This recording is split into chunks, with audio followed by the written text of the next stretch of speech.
ตอนนี้เมนบางคนกำลังซอยซีนพี่น้องหลังจากบางคนซอยเลยบางคนสิคุยพี่น้องเนาะหรือว่าเห็ดเป้งตัวนี้พี่น้องตัวคาตัวปีกเพราะว่าบางคนต้มพี่น้องต้มละผักลาบนะพี่น้องตัวนี้เห็ดเป้งพี่น้องให้อีกซีเดินพี่น้องเป็นเนาะหรือเป้งหรือบ่เป็นนะครับเนาะ ก็ลึกเป็นเพราะว่ามาลุ้นนำกันสิพาดหรือสิลวงเลยเอาพิซซ่าเขาปรุงเลยแหละนะ ไม่สีหลับเลย เมื่อน้ำสดกี่อะไรก่อนไอ้ปรุงเลย มันก็ด่างเลยไม่เลยกูเกียนกีลตานนปะวาเกียกันพี่น้องกามคักอะไรพี่น้องเห็นป่ะปออะไรพี่น้องคักอะไรพี่น้องเห็นป่ะคักอะไรพกถ้วยเลยพี่น้องเห็นป่ะคักมากินน้ำกันพี่น้องเห็นป่ะคักอะไรเห็นป่ะชมไอชมจองกินร้านกินอยู่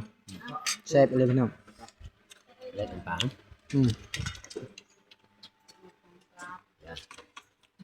มาแจ้งกันดูล่ะแซ่บบ่อ้าวเหรอไปแซ่บเหรอแซ่บไปนะจังช่าง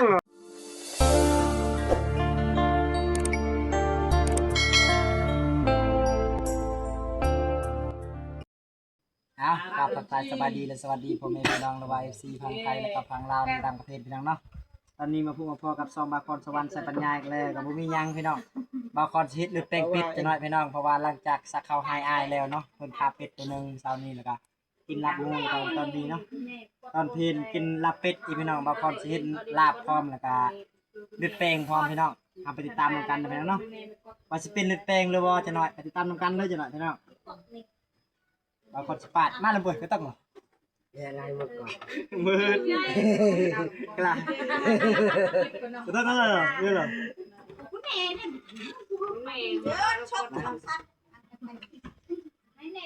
ให้อายจับซอยนะพี่น้องเนาะเดี๋ยวจับอะไรพี่น้องคนเดียวเฮ็ดบุไรพี่น้องจับพี่น้องชมไอเด้อชมสั้นเด้อสีดำก็มีเอาคอนเสิร์ตแต่งแบบมันเป็นหรือบุเป็นจะหน่อยได้ละเทือมันเป็นพี่น้องก็ใช่ก็ใช่บาปพี่น้องเนาะ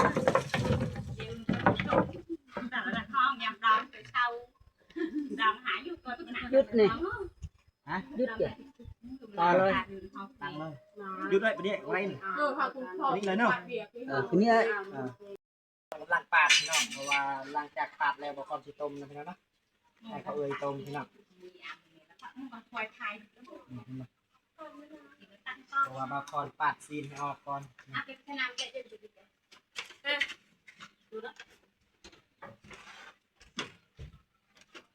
เวลากระจับกระคักอายเพิ่นจับนี่เพิ่นเคยเฮ็ดเนาะเคยคามูคาเฟ่เพิ่นถนัดเรื่องจับเราจะตามพูดอย่างนี้แต่ยังไม่ฮุกเลย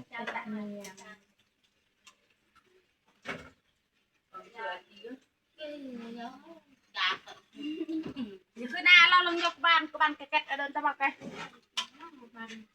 บ้านปิดน้อยจะเอาปีดื้อเนี่ยตอนนี้เมนบางคนกำลังซอยซีนพี่น้องหลังจากบางคนซอยเลยบางคนชิคุยพี่น้องเนาะหรือว่าเห็ดเป้งตัวนี้พี่น้องตัวคาตัวปีกเพราะว่าบางคนต้มพี่น้องต้มละผักลาบนะพี่น้องตัวนี้เห็ดเป้งพี่น้องให้อีกซีเดินพี่น้องเป็นเนาะหรือเป้งหรือบ่เป็นนะครับเนาะก็ลึกเป็นเพราะว่ามาลุ้นนำกันสิพาดหรือสิลวงเลยเอาพิซซ่าในบาคอนกำลังครัวพี่น้องครัวซีนตัวเห็ดเลือดแปลงพี่น้องเนาะ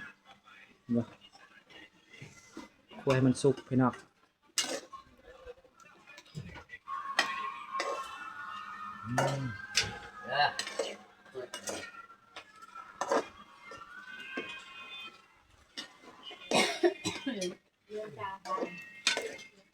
บ้านหาอยู่ทะเลใช่ไหมชุบบ้านไหมเพราะว่าอยู่บรรยากาศอยู่เพียงบ้านหางนะพี่น้องเนาะแต่ว่าอยู่เพียงนาพี่น้อง ทีมงานก็หลายคนอยู่มื้อนี้พี่น้องเห็นบ่ใครจะกินแปลงพี่น้องนี่ใครเอ่ยครบพี่น้องบางคนจะกินตำกินยางก่อนยางมะเดือพี่น้องแล้วก็ตัวนี้ก็สิคักลาบพี่น้องตัวต้มนี่พี่น้องเอาก่อนครัวตัวซีนพี่น้องตัวนี้บางคนเอาน้ำต้มตัวนี้เลยพี่น้องต้มให้มันเย็นเพราะว่าบางคนที่แปลงว่าให้มันนัวพี่น้องน้ำตัวนี้นะพี่น้องเนาะบางคนสูตรบางคนก็ต่างสูตรไฟสูตรมันพี่น้องแต่บางคนนี่เอาน้ำต้มพี่น้องบางคนกำลังขลนพี่น้องเนาะทายมันสุกก่อน พวกไม่อยากก็เราจะไปทำรูนะจ้อยอ้าว เฮ้ย เอ๊ะ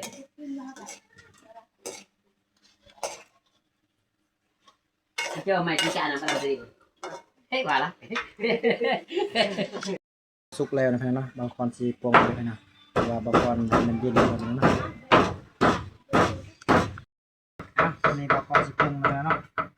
เฮ้ยจะไง3เราเริ่มต้นใหม่ดิ3 อยากกว่าว่าจะไทยอันกระจัก 4 5 6พี่น้อง6พวงพี่น้องบางคนใส่น้ำประมาณ6พวงพี่น้อง6พวงพี่น้องบางคนใส่น้ำตัวนี้พี่น้อง1 2 3 4 ถ้ามึงอยากนี่มาเลยกันเลยมันไม่ต่าง 6 นี่ก็นะ 7นะเราไปใส่7ก่อนพี่น้องขอให้ละลายไปสุกามพี่น้อง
หัวรุ่นกันเราไปแล้วเนาะกามหรือบุกามจะได้พี่น้อง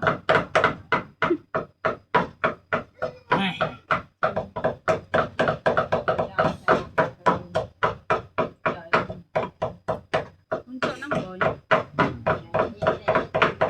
อะไรก็น้ำปลาใช่ไหม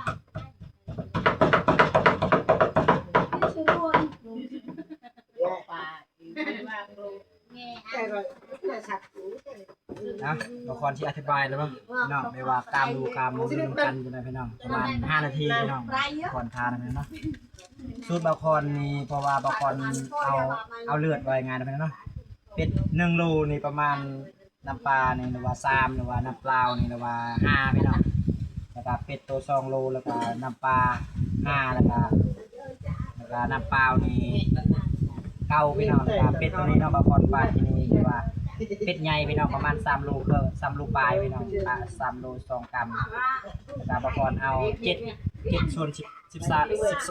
พี่น้องเพราะว่าน้ำตัวนี้11แล้วก็น้ำปลา7พี่น้อง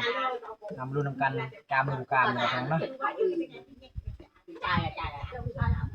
ไหนบูนกันบัญชี กามดูกามนะพี่น้องมารุ่นนำกันพี่น้อง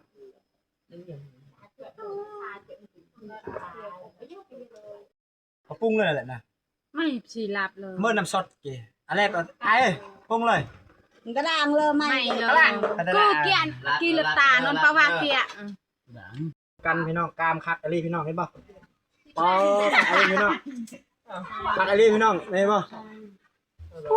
ผักอะไรครบถ้วยแล้วพี่น้องเห็นบ่คักมากินน้ำกันพี่น้อง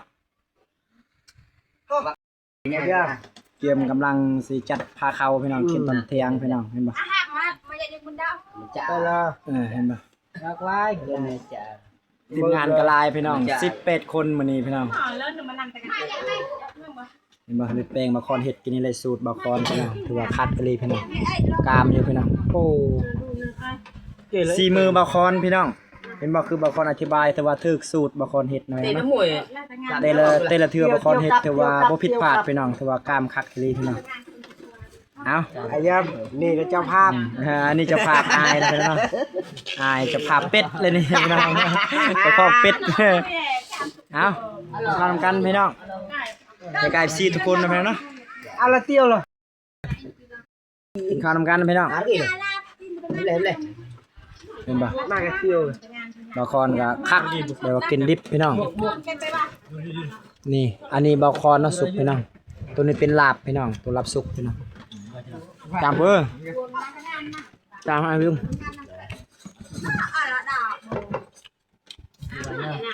เพื่อให้เราเก่อันนี้พาหนึ่งพี่น้อง คนจัดโดยกินได้โดยละ ใช่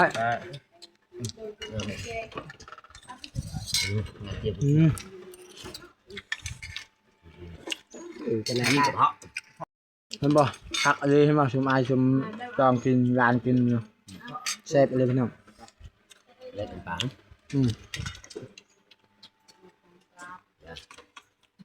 มาแจ้งกันดูล่ะ แซ่บบ่อ้าวเหรอไปแซ่บเหรอแซ่บไปนะ ไอ้เหี้ย จังช่าง ไก่สิหมดเลยพี่น้องเห็นบ่พาตอนนี้เบิดเลยพี่น้องพาผู้ชายเนาะเบิดเลยพี่น้องแล้วก็ยังพาผู้หญิงกินข้าวกำลังเพราะว่าพระเจ้ากินซาพี่น้องเพราะว่าทางผู้ชายเป็นไวพวกพี่น้องเนาะเอาถือว่าปิดคลิปสำนี้พี่น้องเบิ่งแล้วอย่าลืมกดไลค์กดแชร์พี่น้องเพื่อเป็นกำลังใจเฮ็ดคลิปต่อไปเด้อพี่น้องโดย